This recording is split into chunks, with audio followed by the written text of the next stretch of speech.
Okay. Do I click on got it or what? Yeah. Okay. Right. So, mental health awareness. The topic is anxiety. Good evening, everybody. Welcome to our 29th show. And we're talking about mental health this week. Last couple of weeks, we talked about what mental health is, the differences between mental health and mental illness. Last week, we looked at some common mental health problems. And this week, we're exploring anxiety. And today, Nelly is going to lead the discussion. And I'll allow her to introduce herself. And we also have a special guest who will introduce herself as well later. Go on, Nelly. Hello, everyone. Welcome to our 29th show.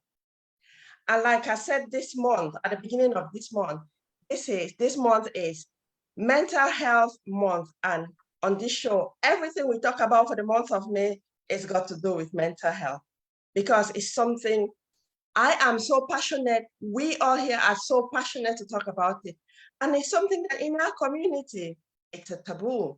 There's so much stigma.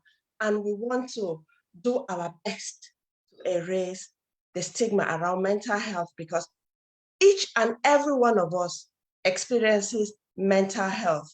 Whether in illness or in wellness, we do experience it. So this is something we need to talk about. So welcome to this show. Today we'll be talking about anxiety.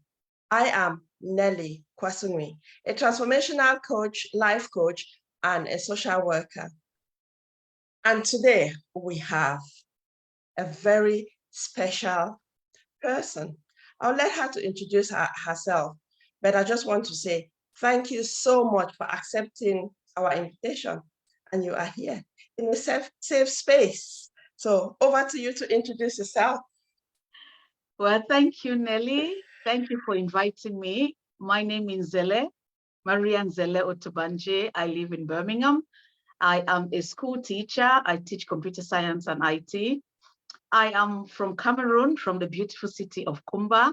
So I'm a Cape Towner. And that's me. I had a very traumatic experience in 2019. That's where my journey with mental health started. And that's where my discussions will gather around that particular experience. That's why I'm here today. So thank you so much for having me. Thank you so much. You know what, Zele, that is just what we need, because sometimes, like in my experience, when I talk about mental health, it is in our community, because I always talk about the African community. When I started talking about mental health, it was like, oh, that notion of mental health is white people's illness. So when we share our personal experiences, we let our viewers to know that actually the things that we experience, because we do not have the vocabulary to explain or to describe what we are experiencing, doesn't mean that mental health is for some other class of people and not us. Everyone experiences it. So thank you so much.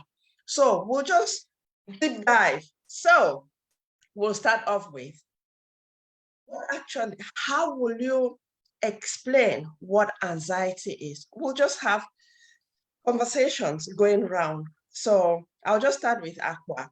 If you can just tell us how you can explain what anxiety is. Okay, thank you, Nelly. Right, so anxiety. Now, I'll say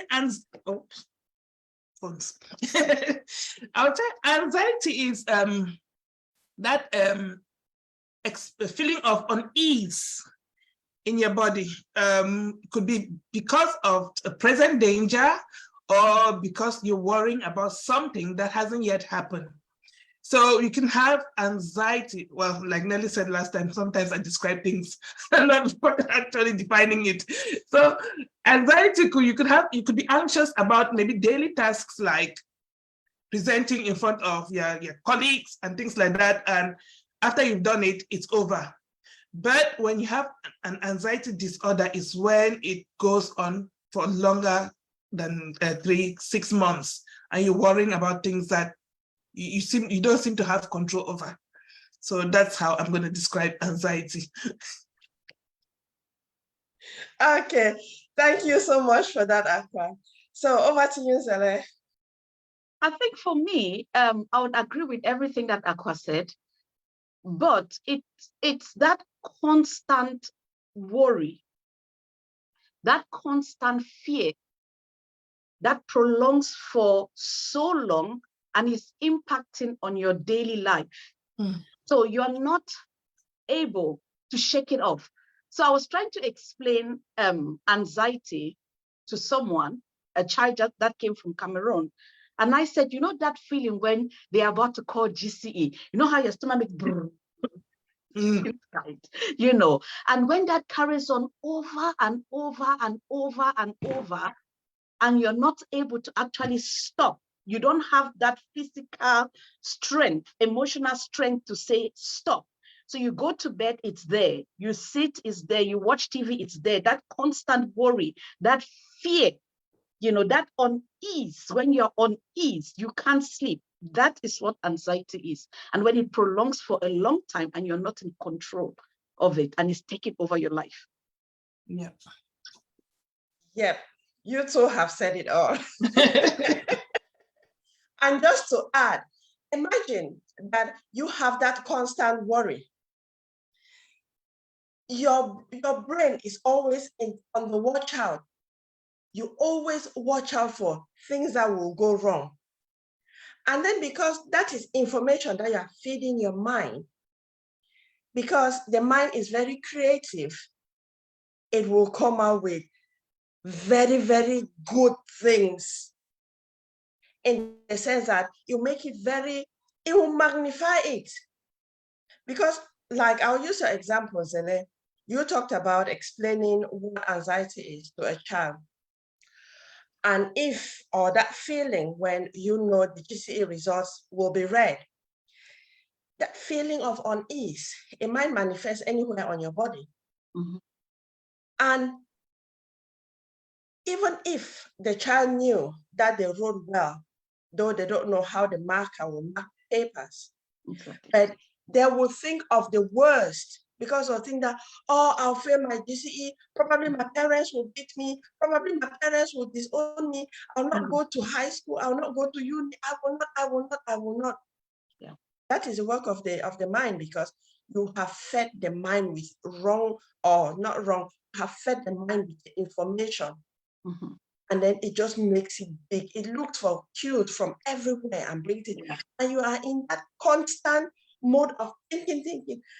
You don't have time to rest. It's just worry continuously. Yeah. And it drains your energy. Yeah. Because anxiety is it takes over everything. Energy. Yes. Because when you tell someone that when you feel anxiety, you feel tired. Sometimes people struggle to understand, because they say tiredness is when they've done some work. But you speak to people who are struggling with anxiety, they are sat in one place, but they are tired. It's not coming from physical tiredness. It is coming from mental tiredness. That's correct, yeah. And the mental tiredness affects your physical body, because the mind and the body are one. Yeah. So I really like the way you two have explained what anxiety is. I just hope that viewers out there have really understood what anxiety is, so that if you sit and you think of certain things that you are experiencing, certain symptoms, I know we'll come to symptoms, but start thinking. Because some other thing that people struggle to identify is experiences that they have had for such a long time or in the past, and no one has ever explained to them what that is. They will not know. Like I say, for myself, it was only when I got into the UK several years back, and I started working in mental health, that I realized that there were other words to describe feelings and emotions, because all I knew was that either I am sad or I'm happy. I didn't know any others. But then, because I had an experience where I was curious to know a bit more about the mind. Yeah.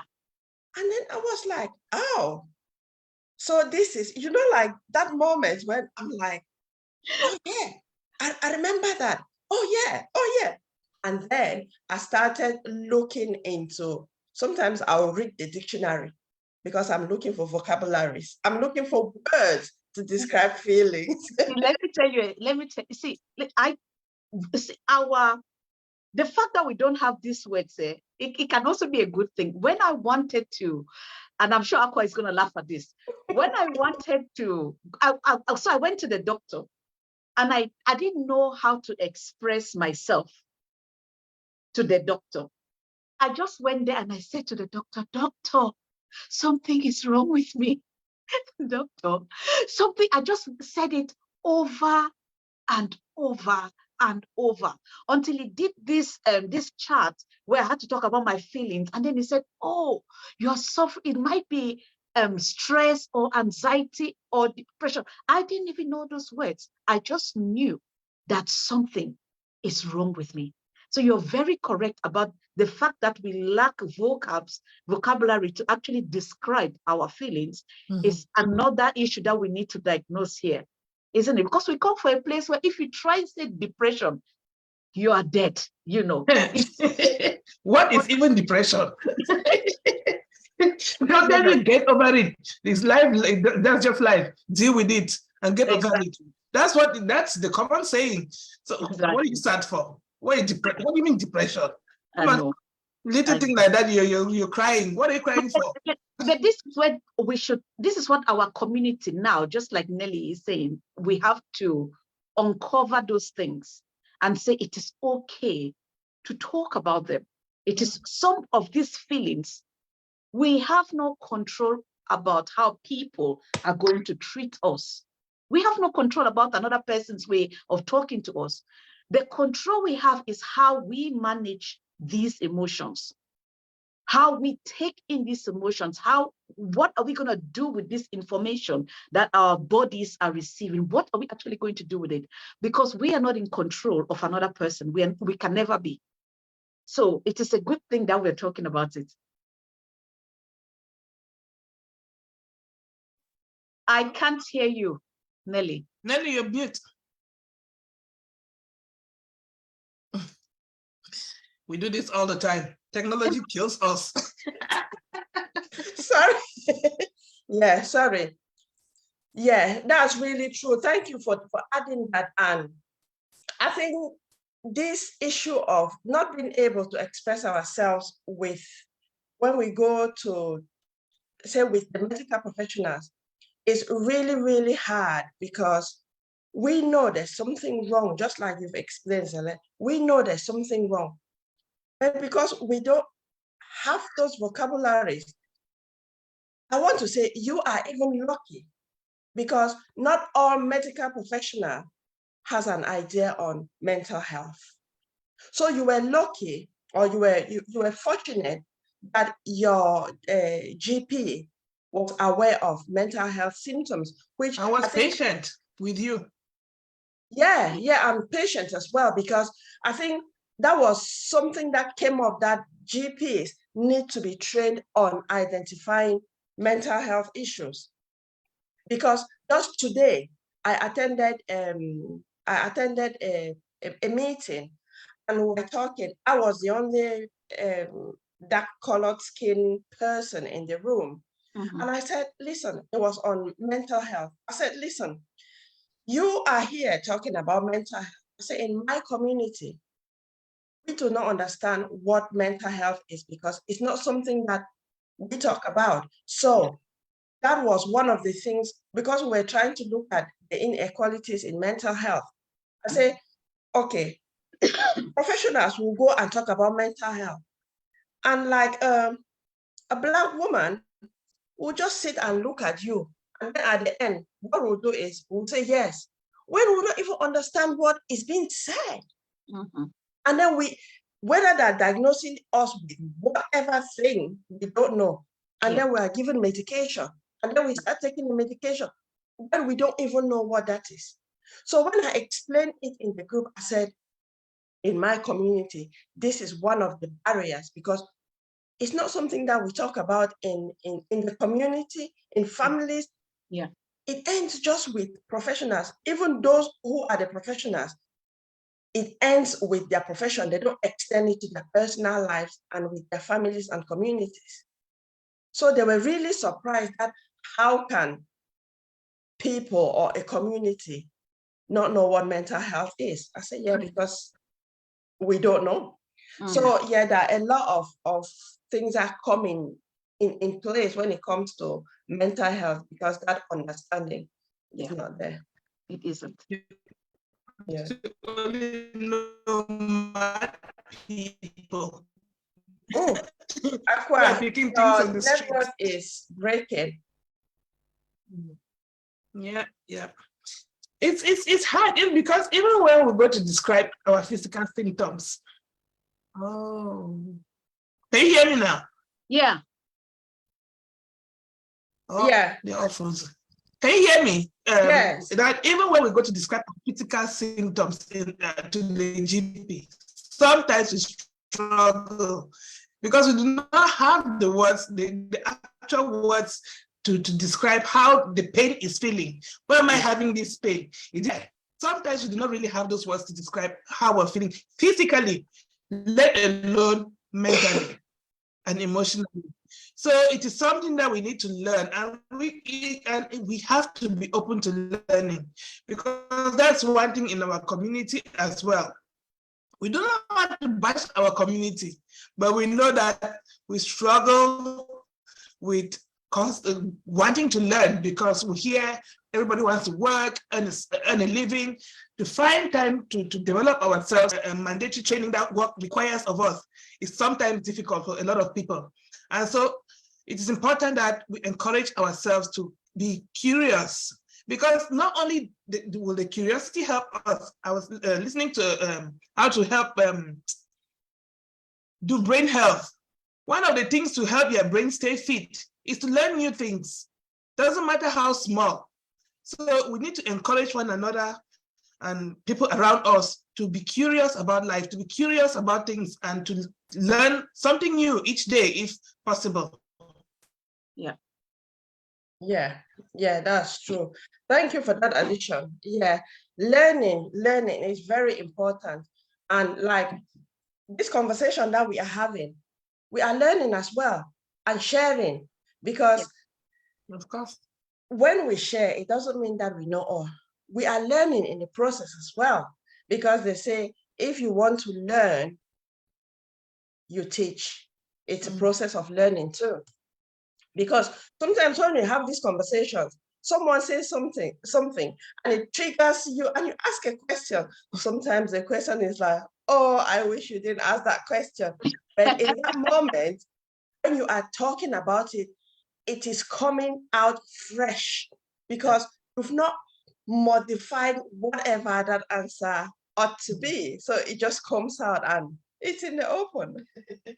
Yeah. So, yeah. So we know there are different types of anxieties. We'll not go into them I'll just list them.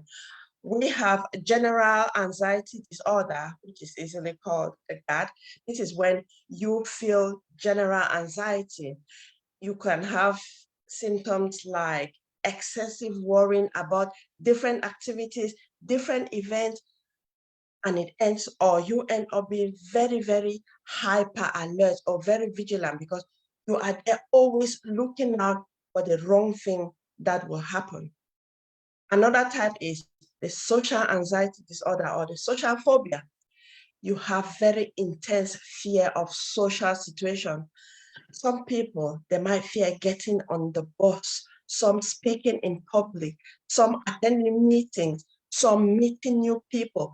So they're just so different. And like mental health in general will manifest in people in different ways.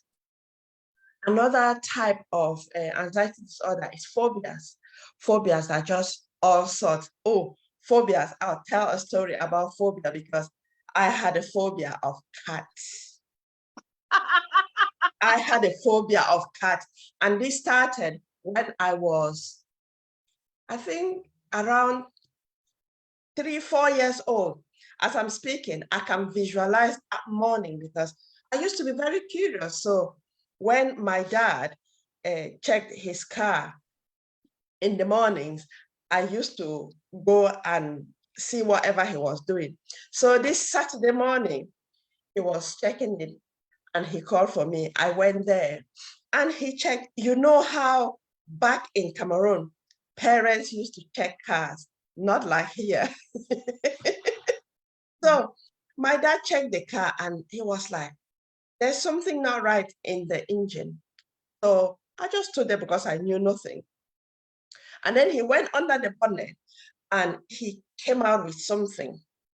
And that thing that he came out with was a black cat that had engine oil all over the body. So it was just, so just seeing the cat, I just felt, you can imagine the fur and engine oil and a black cat. So since then, so my brother took the cat over the road, dropped it there. Just as he was coming back, the cat was back at home. To cut a long story short, my brother said one of his friends had told him that if we tie the cat in a bag and swim across a stream, the cat will not return. After several attempts of us taking the cat to different places, and the cat will come back. So that was what he did finally. He tied the cat in the bag, went and swam over across a stream, and then opened the cat, and the cat never returned. But since that day, that image was in my mind. Even as I'm talking now, the image is there, but in a different way, in the sense that I did not want to see cat from that being like 3 or 4 years old till 2 years ago. So 2 years ago, what happened? One of my children just came home one day, and as she entered the door, she shouted, "Mom, don't come out from your room." And I'm like, in my house, why are you telling me not to come out? So I just said, okay, but I need to know. And she was like, no, Mom, don't come. So what she did was, she sent me a photo. And I looked at the photo. I said, a cat. The towels look like the towels in my house. Because what she had done was she took a box and put towels and put this cat. And when she sent me that photo, I was like, do you mean that cat is in the same house as me? And she said, yes, Mom. I said, please, just leave the house straight away, go and knock on neighbor's house and ask who has the cat. She left, came back later and said, Mom, I've knocked on the doors and no one identifies the cat. I said, okay. The next morning, I woke them up very early. I said, go to the next street and the next street and the next street and knock on. 2 of my daughters left in the morning with the cat. I was happy. And then I was shocked because they came back in the afternoon and they said, Mom, we've just been to the vet. So they went and they checked out the cat. By this time, I had only seen the cat on my phone. So it was on a Sunday. I was like, what do I do? The cat can't keep on staying in the house because the cat does not belong in this house. So the following day, that was on a Monday, I said, go take the cat away. And my daughter, the one who came with the cat, the way she spoke to me, that Mom, imagine if it were her who was found under the rain, lurking behind the shadows, and someone rescued her. Mom, would you let me just be abandoned on the street? So she used those emotions to get me. And I was like, okay, let's see how it goes. And so that was the third day. The fourth day, I saw the cat, where I entered their room and I saw the cat. And that experience, it was the best thing that ever happened to me. Right now, I have a cat. And when she knows that I'm doing live, because I work from home, so we work together. So you'll not be surprised if within this show, she comes, because she likes to be on my, when she comes and she needs She's attention. a cat lady now. And I do not like cats. She will just come and jump on my chair when I'm trying to say, go away, I'm in a meeting. So it was that irrational fear that I had. And I believe that in my situation, it was when I started talking about that experience, because I could visualize it. And initially the fear was still there, because when I wanted to talk about it, I would have that in my stomach, because it was coming from my stomach.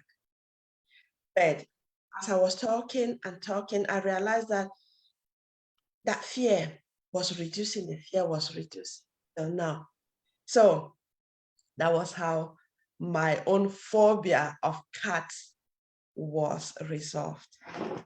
Thank you for listening to my long story. Experiences. I think for me, my own phobia is injection. I hate injection. For me, it's a whole problem, especially when those nurses, they hold the needle and then they do it like that. Hey, It's coming. you know, I think for the way I've managed my own fear, and I'm not the only one. There are a lot of people who don't like injection, you know.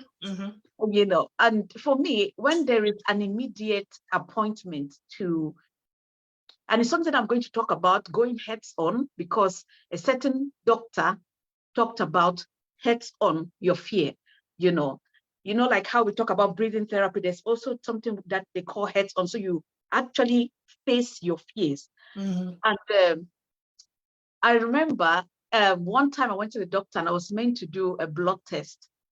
And they gave me an appointment to do my bloods in 2 days' time. The truth is that I didn't sleep. The 2 days, I was thinking about it over and over and over. I had to call the doctor and ask, is there any early? I can go to any other hospital, even to Birmingham, Queen Elizabeth Hospital. I just want to get it out of the way, you know. So the way I deal with my phobia is that I face my phobias heads on, you know. So if there is an earlier opportunity for me to have the jab or to have the needle, I have it straight away, so that it doesn't take over my life and it doesn't take over my days. Because if they give me an appointment in 2 or 3 days, those my 2 or 3 days are all spoiled, because I'll be thinking about it. So I might as well take the earliest appointment, get it done, and get it out of the way. That's my own take of phobias. That's really good. That's really good. Yeah, so that thank you for sharing that. You see, that just shows how anxiety drains one's energy. Because imagine, you know you have that appointment, you couldn't sleep, you kept on thinking about it, and probably it will not be just the injection, there will be other things after the injection, which is not actually happening. And it will drain you. Okay, you don't sleep at night. In the morning, your daily functioning will be affected, because when you don't sleep, you are tired. You easily become irritable and things like that. So it's like it has knock-on effects. And I like the idea of facing your fears heads on. It's really, really good. Again, that one, you need encouragement, or you need someone that can provide a safety space for you. Obviously, I wouldn't disclaimer here, I wouldn't start to tell you go and do everything. I had a process, a thought process, a mind shift to be able to face. I never used to drive. When I had my experience in 2019, when I had this really bad mental health breakdown in 2019, I never drove for a while. You know, driving used to take me to that place where I don't want to be. And one of the this cognitive therapies. I call it talk therapy. Passivity. Mhm. Yes, all those things, these people who you go and talk to, and all of the time they're looking at their time to tell you to stop talking. Oh, They want to go and eat rice and stew, So anyway, so one of them helped me to drive, because I didn't drive for a very long time, because I just could not trust myself driving, but they helped me in that process to drive. Does that make sense? yeah, it does. It does. Yeah, It does. they You helped see, me. That's why I'm saying that your phobias and whatever thing is making you fear, the best thing to do is to face it, heads on with help. yes. I will not face mine, no. My phobia is snakes. I am not going anywhere near no snake. Sorry. I refuse. But my kids have carried snakes. I stood there and watched them carry snakes. But when I think about it, it's like, ugh. No, but this is where we have to be rational. Mhm. And just to add to that thought process, I wouldn't expect you to face snake head on, because you don't need snake in your life. I needed driving in my life. It's a skill that I needed in order for me to live a better life. So Yes. if I'm afraid of this particular skill, that is impacting on my life. So I have to face it heads on. If I am a teacher and I'm afraid of talking, suddenly something has happened and I'm afraid of talking, I have to face that heads on. Why? Because I need it for my life in order for me to live a fulfilled life. So I would not even advise you to go and start to stroke a snake and say, "Hi, snake, my pet." Even the other day we went and saw a lizard, and I couldn't even touch the lizard. No, ew. But my kids would. My son actually held a snake like this and started squeezing. And yeah, they had to pry the snake out of his hand. He was about 2. When they bring the animals to the children's center for children to explore, he held the grass snake like that, I was squeezing it, and they had to pry the snake out of his hand. He was just kill the thing. Yeah, I think this is from this conversation, this is why we say seeking help, professional help is very, very, very important. It's very important. And if you must have noticed, we don't talk about medication because we don't provide any medical advice here. If you struggle, if you need that support, if you need to consult with a professional, go to the first port of call is to go to your GP. If you are on medication, go to your GP. We are not providing any medical advice. What we are doing here is we are sharing our experiences, and sometimes there are risks that we take. When we take the risks, it's onto us. We are not telling you to take the same risk because your experiences are completely different from ours. And my experiences are very different from Zele's experience and different from Akwa's experience. So you know yourself best than any other person. So just be mindful. Okay, so we were talking about phobias. I know there are many other phobias, but we'll just continue. So other mental health conditions that are related to anxiety disorders, we have OCD, obsessive compulsive disorder, post-traumatic stress disorder. You have skin pulling and hair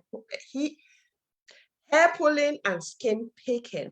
So what do we think, or in our experiences, what are some of the causes of anxiety? I mean, we've talked about trauma already, isn't it? Yeah, we've talked about trauma. Trauma is something that it happens all the time, isn't it? I mean, your parents separate, you're going through that difficulties in life, isn't it?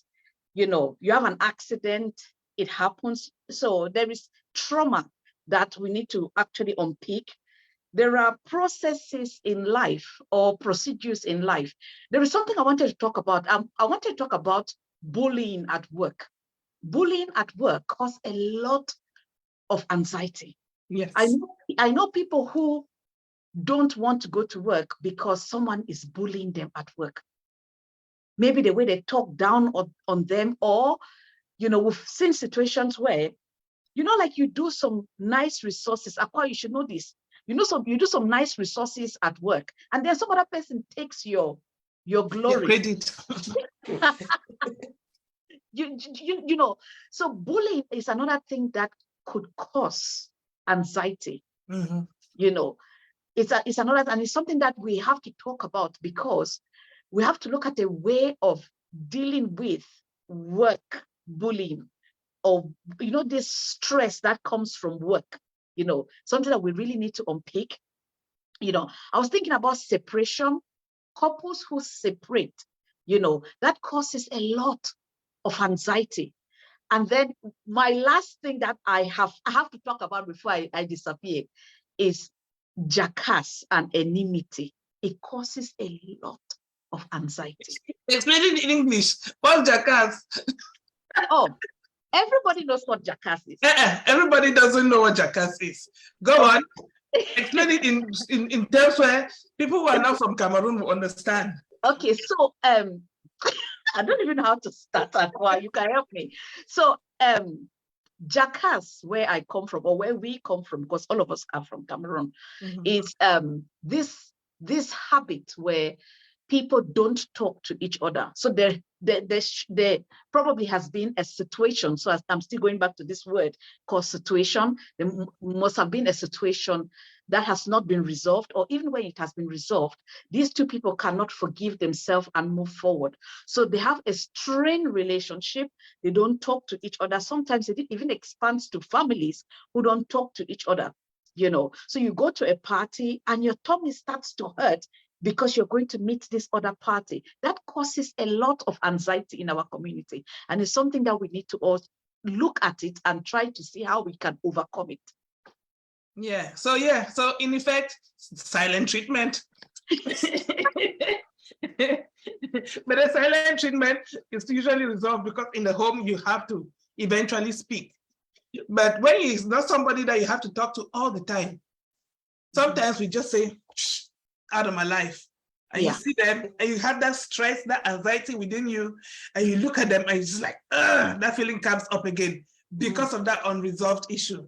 So that's it's also the anxiety that happens when you know that you're about to meet this person. For example, you might know that, I'm going to this party, I'm likely to meet Sister X or Brother Y, and I don't speak to them. It's that type of anxiety that you have.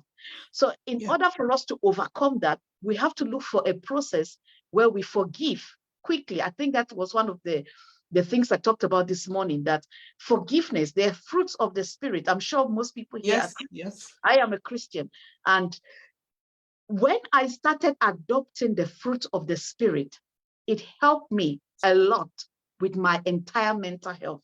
I'm not going to lie to you. Bible works. Biblical teachings, they work.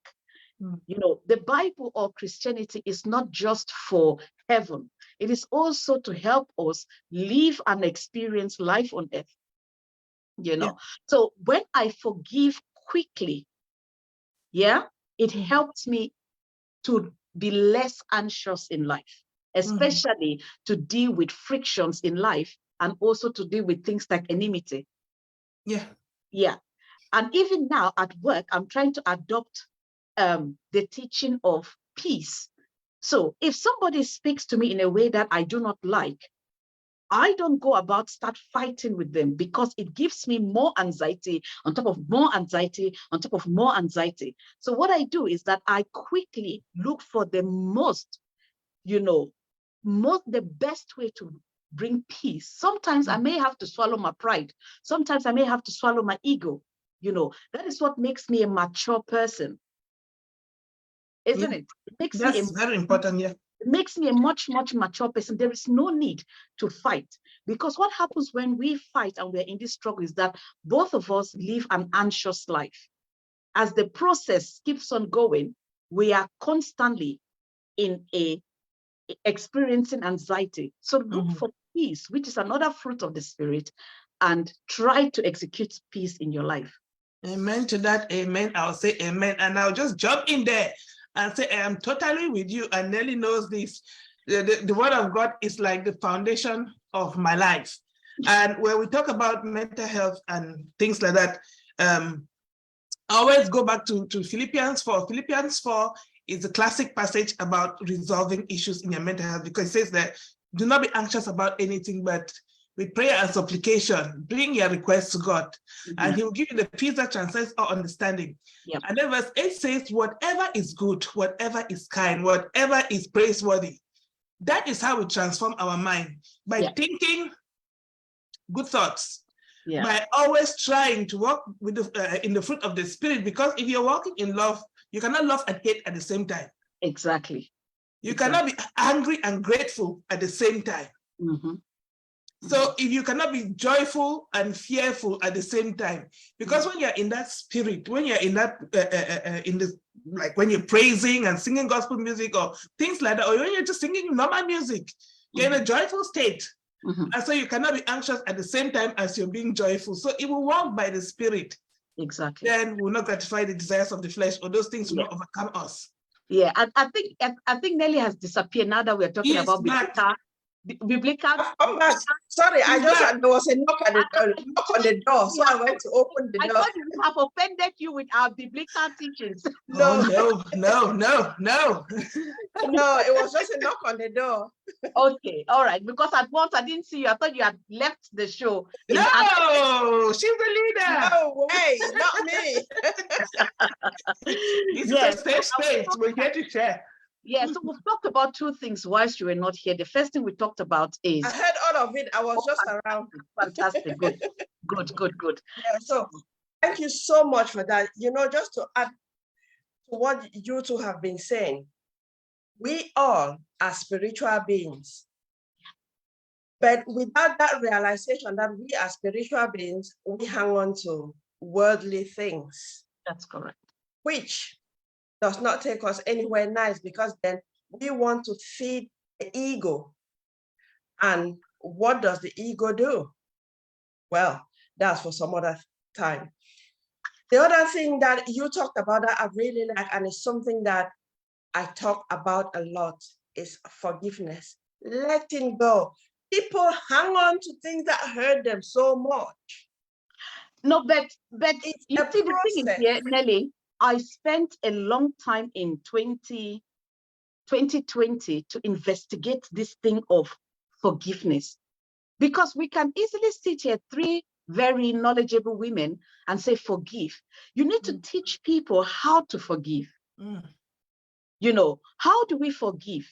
Now, a boy sent me, because this week I've been very active on social media about mental health stuff. And a young man sent me a very worrying text about how his mom only told him at the end of her life that the father that he has been calling father is not his father.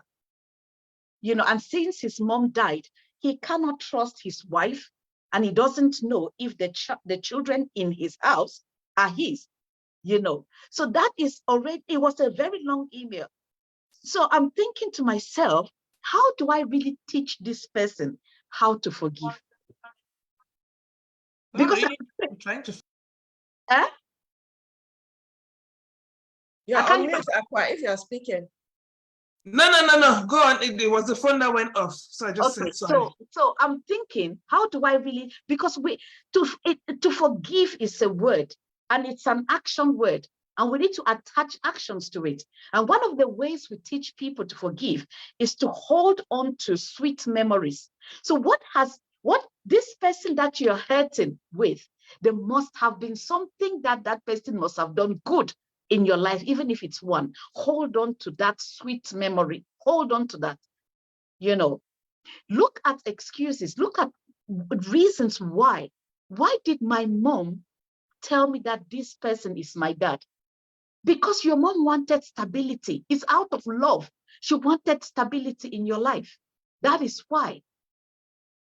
You know, so whilst we go about talking about forgiveness, we also need to teach people how to forgive. What are some things that we can put in place to forgive? Yeah, thank you so much for that. Yeah, forgiveness is very, very important. And like you said, you can easily say, I forgive you. And this is something that, I mean, some years back before I understood what forgiveness really meant, it was easy, or even till now, you can still hear people saying, I can forgive you, but I will not forget, and things like that. But forgiveness is a whole process. Just going back to that email example that you talked about, people use different coping strategies. That's it. Like the mother that you were talking about, it was her coping strategy to conceal the truth from the son. Mhm. But if you go into details, every single day, the mom was beating herself for concealing that secret from the son. Yeah. But it was her own coping strategy. And because she could not transition with that information within her, that's why she had to release it. Yeah. And in the process of forgiveness, or just before I go to that, like you see, this man is struggling to trust his wife, and he's not even sure if the children are his. It's from the trauma of knowing that the person he has been calling dad is not his father. Yes, but Nelly, we all have these things in our lives. Like that, yeah. I was reading the Duke of Edinburgh's bibliography, whatever, and he also had, all of us have these traumatic experiences in our lives. We have. We need some sort of, maybe people like you, to actually help us in our mind shift. We do, because we have to carry on with life. This young man has to carry on with life. Definitely. You know, he has to carry on. Beautiful wife with beautiful children, and their nose looks like his nose. So I don't understand.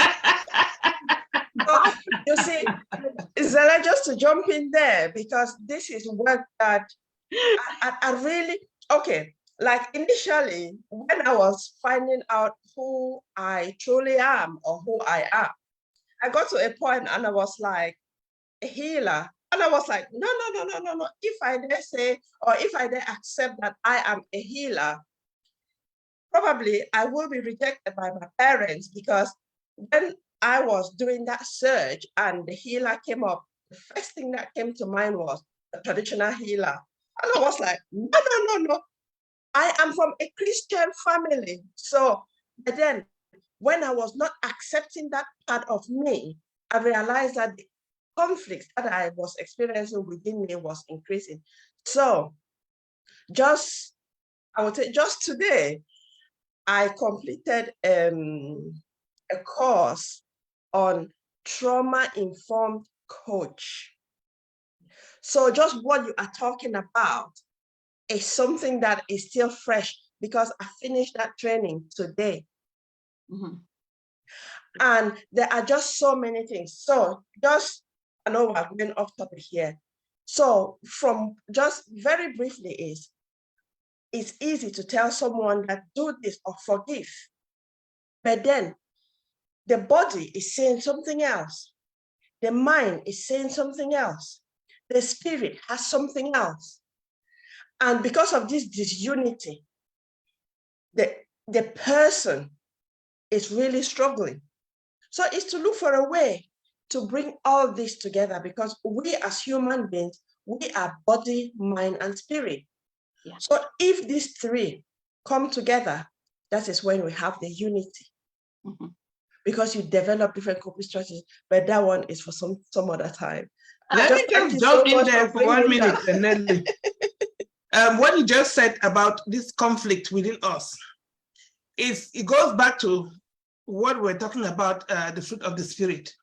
Because in Galatians 5 is talking about this conflict that we have, our emotions, our fleshly desires, the things that run around our head. And then the spirit is also wanting us to do the right thing. But because we're so much in conflict, we do not know where to go. And so we have to really come back and, like you said, find ourselves. Who are we? And we can only find our identity when we go back to the person who created us. Because The person who created this computer knew why he created that computer. I knew the functions of that computer. I would not go back to the source to find out where we have come. We will always have these conflicting ideas. And like, let me just interject with what that guy's struggle is. He needs to go back and resolve, because his wife cannot resolve it for him. Yeah. We have to face these things, like you said, head on. And it's such a complicated thing that we cannot even discuss it here, because it's such a difficult situation. But he has to learn to know himself and to know with whom he is in relationship, because you cannot take somebody else's decisions and put on another person. Yeah. So just to jump on that, that is what you look at it, a majority of people, they do. Because yeah, we all do, because I have done. People have conflicts with people have conflicts with the origin of their traumas, could be with their parents, but then they carry that into their adulthood. Mm-hmm. And then they project that into their partners or their wives, husbands, or their children, and they project their fears onto the children and or onto these people around them. But what they see is the person who traumatized them in the first place. Yeah. But then, because the information that they have is not consciously accessible, because it's stored in their subconscious mind, they don't even know, because it's stored in their subconscious mind in the form of their beliefs. So at the watch. it is just too much.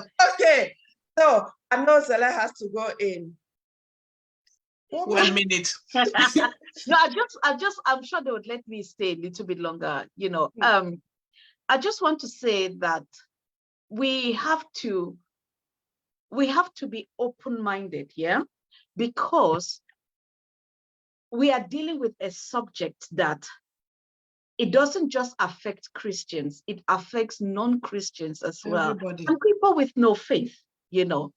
So we have in our language, because all of us here are Christians, we have to look at other ways of communicating biblical teachings to a non-biblical audience. Does that make sense?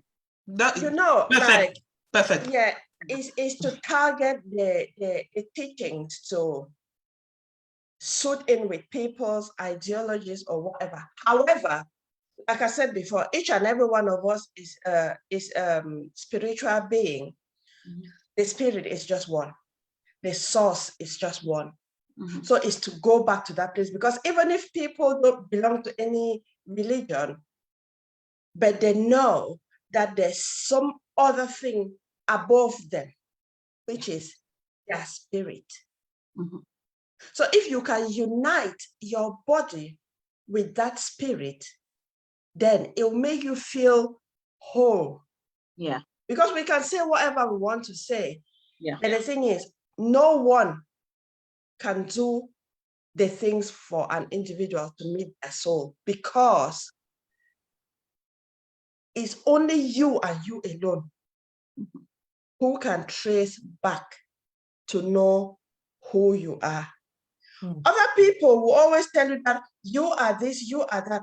And that is where our difficulties start, because growing up as children, our parents say you are, okay, like for me, I was called Nelly. Oh, I like the name.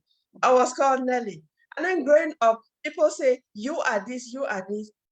And then as we start identifying ourselves by what other people say, and gradually we forget who we are. And that increases the conflict that we experience. But just to see, I used to, well, hold on, let me look for another way of saying it, because we are on live, isn't it? That's why I wanted you to record it so that we can edit it. Now we are on live. Listen, we're going to go back to biblical teachings, yeah? A lot of us have been called names. A lot of us have been given identities that are negative and have negative forces in us. One of the things that I tell people, and I tell myself every day when I walk out of this house, I tell myself, Zele, you are fearfully and wonderfully made. Oh, yes. Can overcome all things through Christ who strengthens you. Mm. Even when I'm facing difficulties, I still come. There's something we call confession. Confession.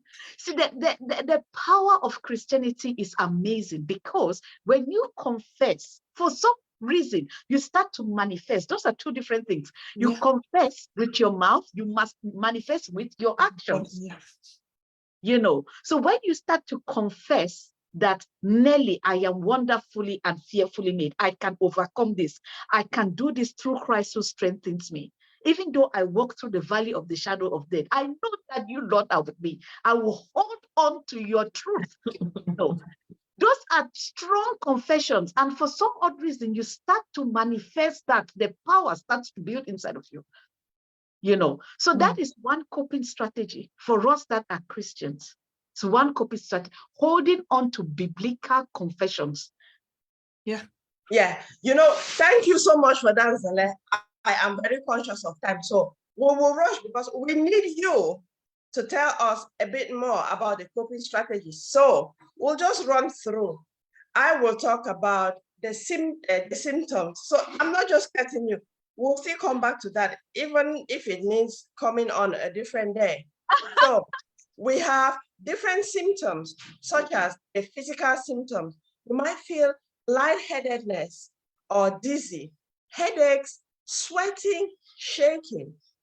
Mental symptoms might be feeling tense, nervous, being unable to relax, not being able to sleep, and you struggle to concentrate. You might also experience change in your behaviors, such as you lost interest in the things that at one time you were really interested in. Poor self-care. You neglect yourself and it doesn't matter though. You struggle to form or maintain relationships. Compulsive behaviors. So I just thought I come in quickly with that because we are almost coming to the end. The final part will be those coping strategies. Please, Zele, give us some of those coping strategies. So I've already talked about holding on to biblical truth. That's what I've talked about. And those, for us Christians, that is the foundation of who we are. Because if we only read the Bible and we cannot put our biblical teachings into action, there is no need in reading the Bible, because that is this is the foundation of who we are. So we hold on to biblical truth. That is the first thing. The second thing I want to talk about, and I'm going to talk about things that work for me, Zele. Is that okay by everybody? Yes. Yeah. So I'm going it's to your experience, so you share what you have faced. One of the things I want to introduce now is something we've not talked about, is this thing called positive distraction. When you're faced with, what's Nelly? Nelly has disappeared. I'm here. There. Okay. See, when we are faced with triggers, you know what triggers are? Things that would, you know that you look at the pattern and say, this thing is about to make me feel anxious, so I have to do something about it. That is called a pattern. So you need to know a pattern. You need to have historic data to look at patterns. You know, like for example, I know that myself or my line manager, we have tendencies of having a conflict when it talks about XYZ. Do you know what I mean? So I already know that pattern in my head, and I have strategies to deal with those patterns. When you know your triggers, the most important thing is to find distraction, positive distraction. Now, there are negative distractions, alcohol and smoking and all of drugs and all of those excessive eatings. Those are what we call negative distractions. They are positive distractions that you can use to help you cope with a particular trigger. One of them could be reading a book, or listening to that soothing music, or having a relaxation. That really helped me a lot. Okay, but this is one thing I must share before I go. I want to talk about connecting to nature, because connecting to nature is some of the things that no therapist told me. Okay, I had to figure it out by myself, reading the Bible. Jesus went to a lonely place. Why? Because he had to connect to nature. Nature soothes our pain. Have you ever gone for a walk when you are tense and you feel the breeze on your face? We testify. You testify. Yeah. It suits your pain. Have you ever listened to the raindrops? It suits your soul. So there are so many things that the Almighty God, the Most High God, has put in place to help us live life on earth. Even taking a shower sometimes it suits us through our anxiety. So those are the type of coping strategies that I want to talk about. Sleep is another one. Exercise is another one. Eating the right food is another one. That's a Okay. massive one. But I also want to talk about, I keep saying I'm talking about the last things. Okay. I want to talk about the people you keep in your cycle and in your community. We are responsible of which friends are within our community. When I talk about your community, I'm talking about the people around you, the systems that you formed around you. There are people in my community, in my inner circle of friends that I have had to remove. I have the power. You have the power to be in control of who is in your inner circle of friends. You have the power to do that. You have the power to say, this person is always bringing me trouble. Stay far. You have that power. So know your friends. Know which ones are troublemakers, which one come and tell you information that will instead give you more anxiety. You understand? Because we have to be careful about what we hear. That's what Bible says. What we see, what we taste, what we feel, all our senses feed into our soul. You know, our soul is very precious because that is the residue of our emotions and our feelings and all of that stuff, your soul. So we have to be careful about what we hear, about what we see, about what we taste, about what we smell, about how we feel, your tactile senses. You have to be careful about them. So you have to be careful which friend is inside your community, your circle, your inner friends. Are they soothing or are they trouble? And if they are trouble, you have the right to say to yourself that less of this friend, more of this friend. Why? Because you want to be at peace. Yes. Yes. I'll jump in there to just talk about boundaries, because we have to, what you've just said is perfect in the sense that we are the ones giving people access to our lives. You can choose who you grant access to. And I was listening to this teaching about boundaries, and this lady said, you cannot give level 10 access to somebody who is showing you level 3 responsibility, because that access and those rights come with responsibilities. If this person is coming into your life to bring you trauma, no, you don't need to give them access. No. And when you've given somebody access and the access is bringing you down, then you put the boundaries on yourself. You don't have to tell them that, no, don't come near me. You put the boundaries on yourself. I am not going to put myself in this situation. That's it. Anymore. Because we allow, people may want to come into your circle, but you can choose to remove yourself because you have control over only you. Thank you. You have control over somebody else. Exactly. Yeah. I mean, there are ways to go about it, you know. We have to teach our children this. We don't go about talking like, I don't want you in my circle again. That's what we used to do when we were back in Cameroon. I used to do that a lot. There are subtle ways we control that boundary. You know what I mean? There are subtle ways. You might just avoid the person's activities for some time. You know, it just sends the message that, listen, I just want to be on my own. I also want to talk about breathing. Okay. So breathing helps so much with anxiety and facing things in life. You know that, I don't know, maybe Nelly is going to help us here because I think she knows that. You know that breathing where you breathe slowly in, hold it, and then breathe slowly out. You know, that helped me a lot with my anxiety. I hope I've shared some coping strategies. Yeah, you know what? Thank you so much. You've just given all the tips or a lot of the tips that will not even go further. But before we finish, I just want to say, you know what? Mine is gardening. Aqua knows. Whoever knows me knows that me and my gardening is number one. And then I go out for my morning walks and my meditation. Fresh air. Mm. Yeah, Very yeah. important. And my Please meditation. don't So forget to send me Country Jama. You said you're going to send me Country Jama. Ah. never mind. Never mind. That my own rabbit here. Let me be the grass. All we right. are diverting. So I think there's a lot that we need to unpick. And yes, let's continue to have this conversation. This is just the tip. This is just the beginning. There's a lot. And like from what we have said, I would say with all confidence that we are here saying what we are saying because we have got to that level where we want to know ourselves. Mm-hmm. But if you look back to our sisters, our brothers, our children who have not yet gone to that stage where they want to start thinking about themselves or knowing who they truly are, they still let their ego to control their lives. Mm-hmm.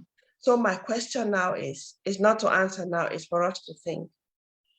Besides this awareness, because the main thing is awareness, but what more can we do to help these people that I've just mentioned to realize that they have better lives ahead of them?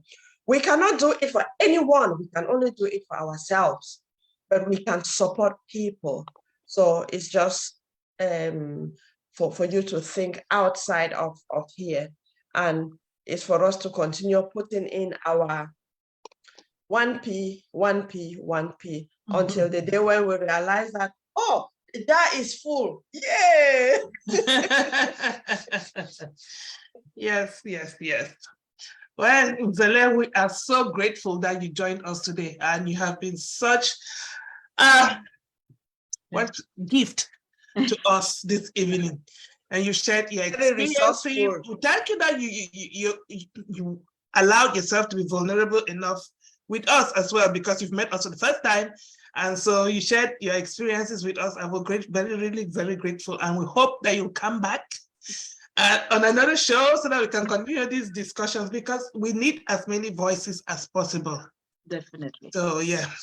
I think just to add, Zele, on this, our show, it's not just mental health. But this month, we have focused on mental health because it's mental health month. Mm-hmm. On this show, we talk about anything and everything. And most particularly, the things that we experience yet it's unspoken. Those things that don't come out in our conversations because of our culture, our taboos, our restrictions. Mm-hmm. Those are the kinds of topics Yeah. that we talk on this show. So you are welcome anytime.